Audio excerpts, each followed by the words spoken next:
Audiolibro La Gran Rebelión. Capítulo 5. La ley del péndulo.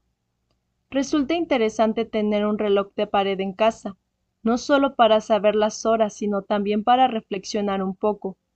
Sin el péndulo, el reloj no funciona. El movimiento del péndulo es profundamente significativo.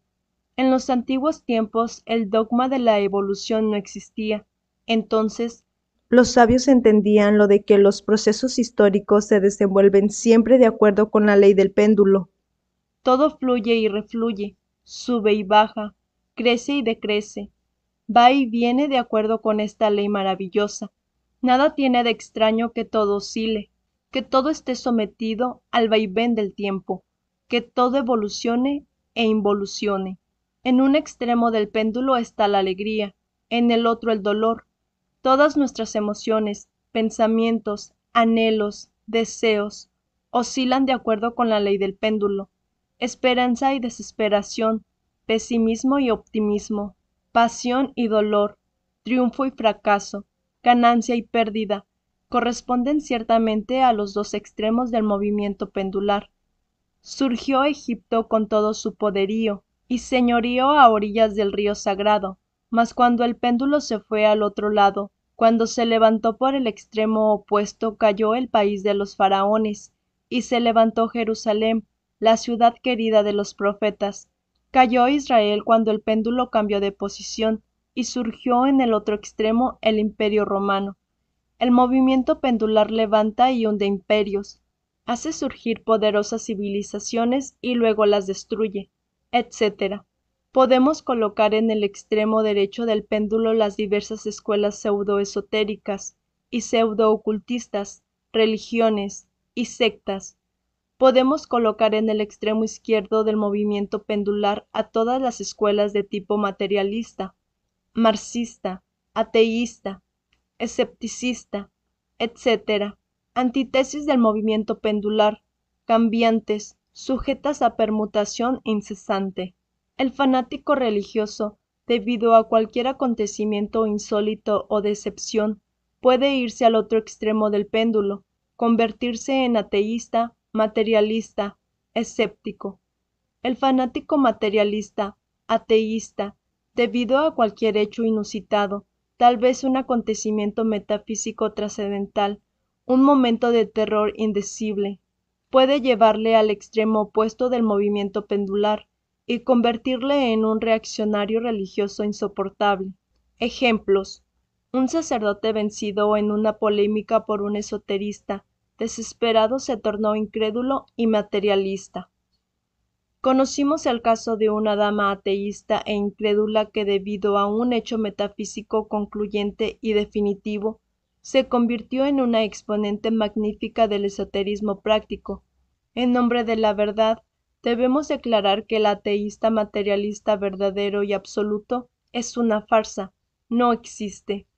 Ante la proximidad de una muerte inevitable, ante un instante de indecible terror, los enemigos de lo eterno, los materialistas e incrédulos, pasan instantáneamente al otro extremo del péndulo y resultan orando, llorando y clamando con fe infinita y enorme devoción.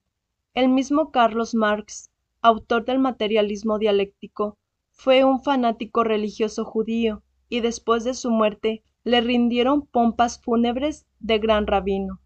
Carlos Marx elaboró su dialéctica materialista con un solo propósito: crear un arma para destruir a todas las religiones del mundo por medio del escepticismo.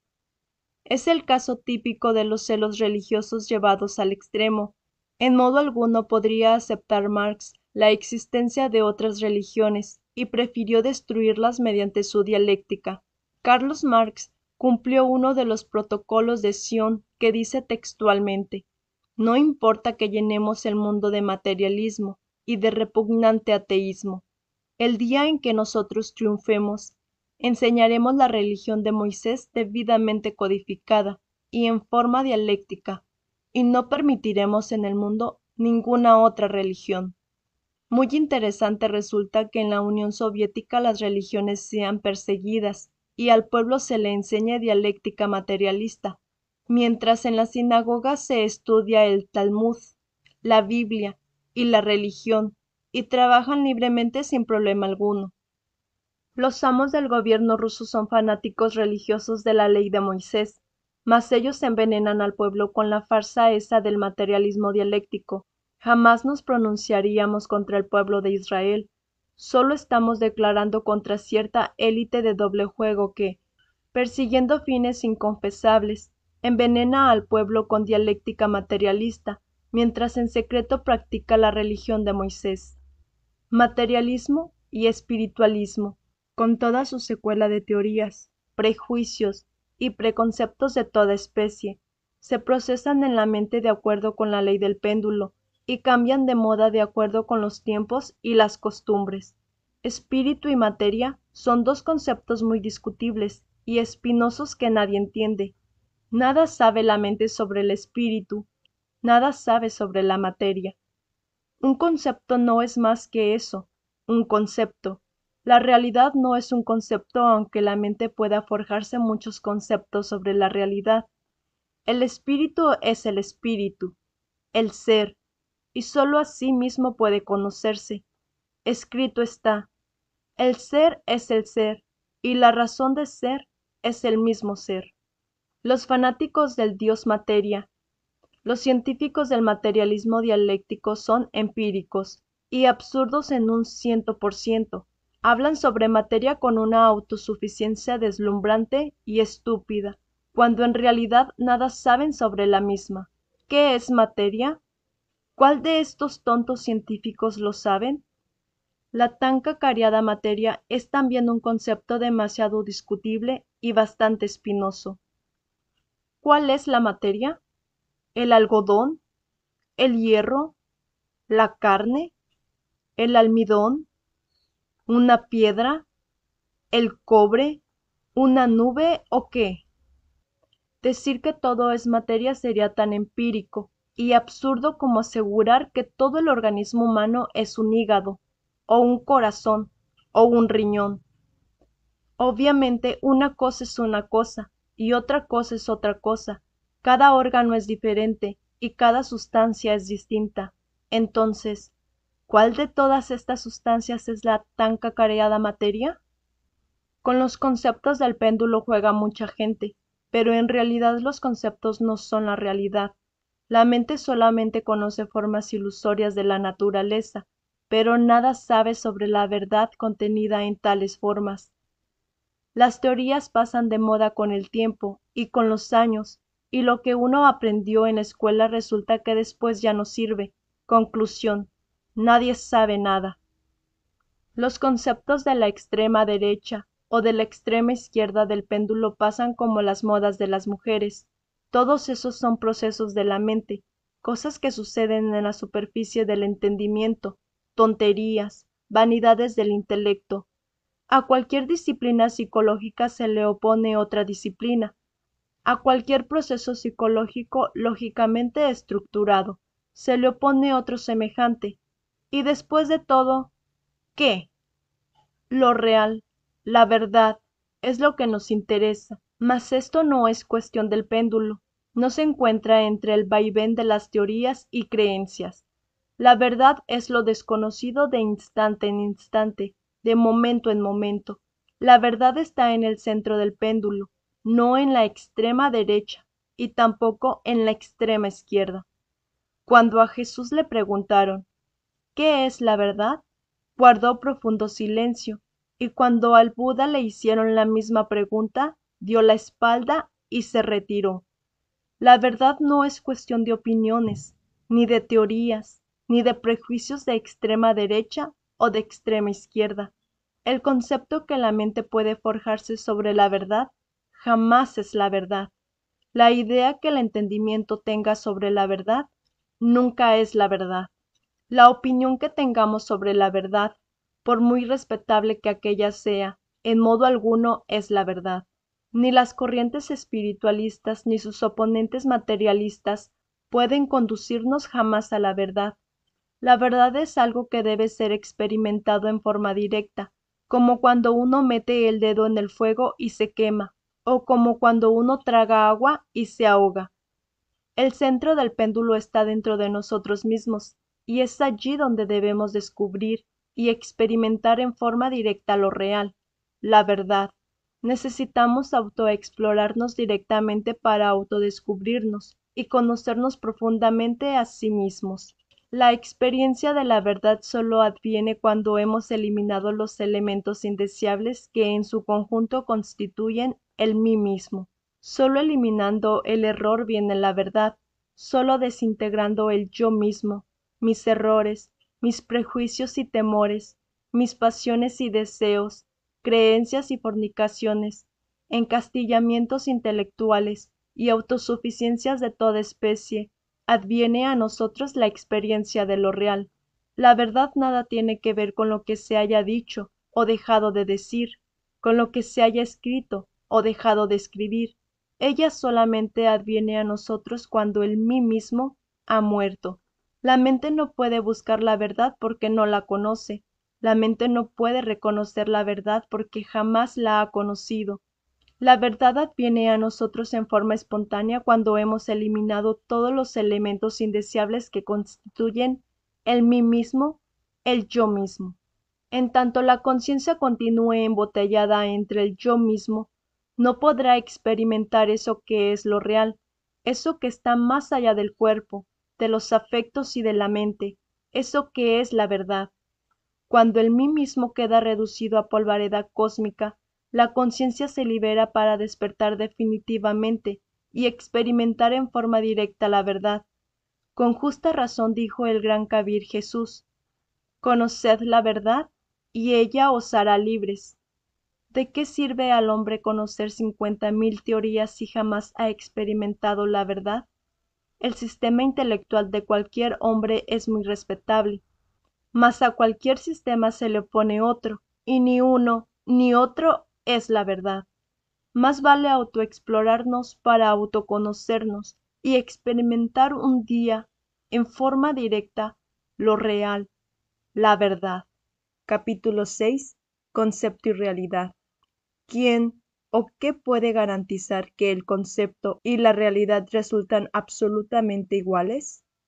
El concepto es una cosa y la realidad es otra, y existe tendencia a sobreestimar nuestros propios conceptos. Realidad igual a concepto es algo casi imposible.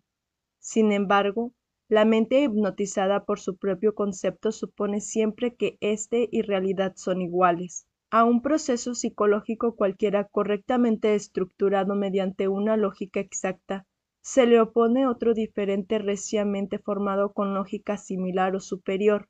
Entonces, ¿qué? Dos mentes severamente disciplinadas dentro de férreas estructuras intelectuales discutiendo entre sí, polemizando sobre tal o cual realidad, creen cada una en la exactitud de su propio concepto y en la falsedad del concepto ajeno. Mas ¿cuál de ellas tiene la razón? ¿Quién podría honradamente salir de garantes en uno u otro caso? ¿En cuál de ellos concepto y realidad resultan iguales? Incuestionablemente cada cabeza es un mundo, y en todos y en cada uno de nosotros existe una especie de dogmatismo pontificio y dictorial que quiere hacernos creer en la igualdad absoluta de concepto y realidad. Por muy fuertes que sean las estructuras de un razonamiento, nada puede garantizar la igualdad absoluta de conceptos y realidad. Quienes están autoencerrados dentro de cualquier procedimiento logístico e intelectual quieren hacer siempre coincidir la realidad de los fenómenos con los elaborados conceptos, y esto no es más que el resultado de la alucinación razonativa. Abrirse a lo nuevo es la difícil facilidad del clásico. Desgraciadamente la gente quiere descubrir, ver en todo fenómeno natural sus propios prejuicios, conceptos, preconceptos, opiniones y teorías. Nadie sabe ser receptivo, ver lo nuevo con mente limpia y espontánea. Que los fenómenos le hablen al sabio sería lo indicado. Desafortunadamente los sabios de estos tiempos no saben ver los fenómenos, solo quieren ver en los mismos la confirmación de todos sus preconceptos. Aunque parezca increíble, los científicos modernos nada saben sobre los fenómenos naturales. Cuando vemos en los fenómenos de la naturaleza exclusivamente nuestros propios conceptos, Ciertamente no estamos viendo los fenómenos sino los conceptos. Empero, alucinados los tontos científicos por su fascinante intelecto, creen en forma estúpida que cada uno de sus conceptos es absolutamente igual o tal o cual fenómeno observando, cuando la realidad es diferente. No negamos que nuestras afirmaciones sean rechazadas por todo aquel que esté autoencerrado por tal o cual procedimiento logístico. Incuestionablemente la condición pontificia y dogmática del intelecto en modo alguno podría aceptar que a tal o cual concepto correctamente elaborado no coincida exactamente con la realidad. Tan pronto la mente, a través de los sentidos, observa tal o cual fenómeno, se apresura de inmediato a rotularlo con tal o cual término cientifista que incuestionablemente solo viene a servir como parche para tapar la propia ignorancia. La mente no sabe realmente ser receptiva a lo nuevo, mas sí sabe inventar complicadísimos términos con los cuales pretende calificar en forma autoengañosa lo que ciertamente ignora. Hablando esta vez en sentido socrático, diremos que la mente no solamente ignora, sino además ignora que ignora. La mente moderna es terriblemente superficial, se ha especializado en inventar términos hechos dificilísimos para tapar su propia ignorancia. Existen dos clases de ciencia. La primera no es más que ese podridero de teorías objetivas que abundan por allí. La segunda es la ciencia pura de los grandes iluminados, la ciencia objetiva del ser. Indubitablemente no sería posible penetrar en el anfiteatro de la ciencia cósmica si antes no hemos muerto en sí mismos. Necesitamos desintegrar todos esos elementos indeseables que cargamos en nuestro interior y que en su conjunto constituyen en sí mismo el yo de la psicología. En tanto la conciencia superlativa del ser continúe embotellada entre el mí mismo, entre mis propios conceptos y teorías subjetivas, resulta absolutamente imposible conocer directamente la cruda realidad de los fenómenos naturales en sí mismos. La llave del laboratorio de la naturaleza la tiene en su mano diestra el ángel de la muerte. Muy poco podemos aprender del fenómeno del nacimiento, mas de la muerte podremos aprender todo. El templo inviolado de la ciencia pura se encuentra en el fondo de la negra sepultura. Si el germen no muere, la planta no nace. Solo con la muerte adviene lo nuevo. Cuando el ego muere, la conciencia despierta para ver la realidad de todos los fenómenos de la naturaleza tal cual son en sí mismos y por sí mismos. La conciencia sabe lo que directamente experimenta por sí misma, el crudo realismo de la vida más allá del cuerpo, de los afectos y de la mente. Capítulo 7. La dialéctica de la conciencia. En el trabajo esotérico relacionado con la eliminación de los elementos indeseables que cargamos en nuestro interior, surge a veces el fastidio, el cansancio y el aburrimiento. Incuestionablemente necesitamos volver siempre al punto de partida original y revalorizar los fundamentos del trabajo psicológico, si es que de verdad anhelamos un cambio radical. Amar el trabajo esotérico es indispensable cuando de verdad se quiere una transformación interior completa. En tanto no amemos el trabajo psicológico conducente al cambio, la reevaluación de principios resulta algo más que imposible. Sería absurdo suponer que pudiésemos interesarnos por el trabajo, si en realidad no hemos llegado a amarle. Esto significa que el amor es inaplazable cuando en una y otra vez tratamos de revalorizar fundamentos del trabajo psicológico.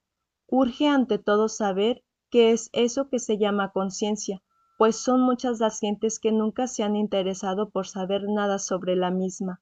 Cualquier persona común y corriente jamás ignoraría que un boxeador al caer noqueado sobre el ring pierde la conciencia.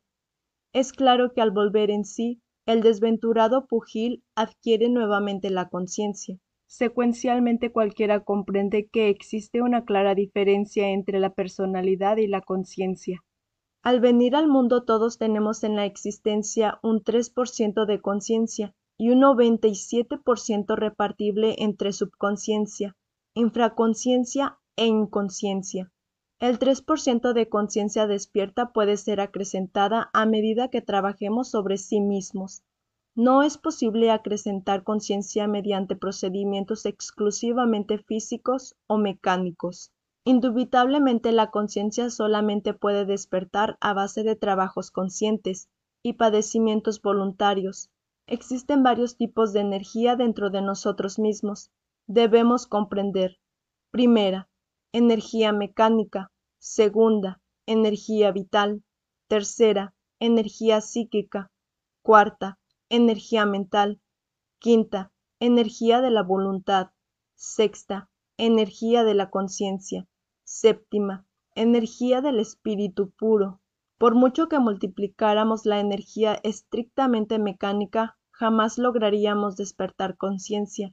Por mucho que incrementáramos las fuerzas vitales dentro de nuestro organismo, nunca llegaríamos a despertar conciencia. Muchos procesos psicológicos se realizan dentro de sí mismos, sin que por ello intervenga para nada la conciencia. Por muy grandes que sean las disciplinas de la mente, la energía mental no logrará nunca despertar los diversos funcionalismos de la conciencia. La fuerza de la voluntad, aunque fuese multiplicada hasta el infinito, no consigue despertar conciencia. Todos estos tipos de energías se escalonan en distintos niveles y dimensiones que nada tienen que ver con la conciencia. La conciencia solo puede ser despertada mediante trabajos conscientes y rectos esfuerzos. El pequeño porcentaje de conciencia que la humanidad posee, en vez de ser incrementada, suele ser derrochado inútilmente en la vida.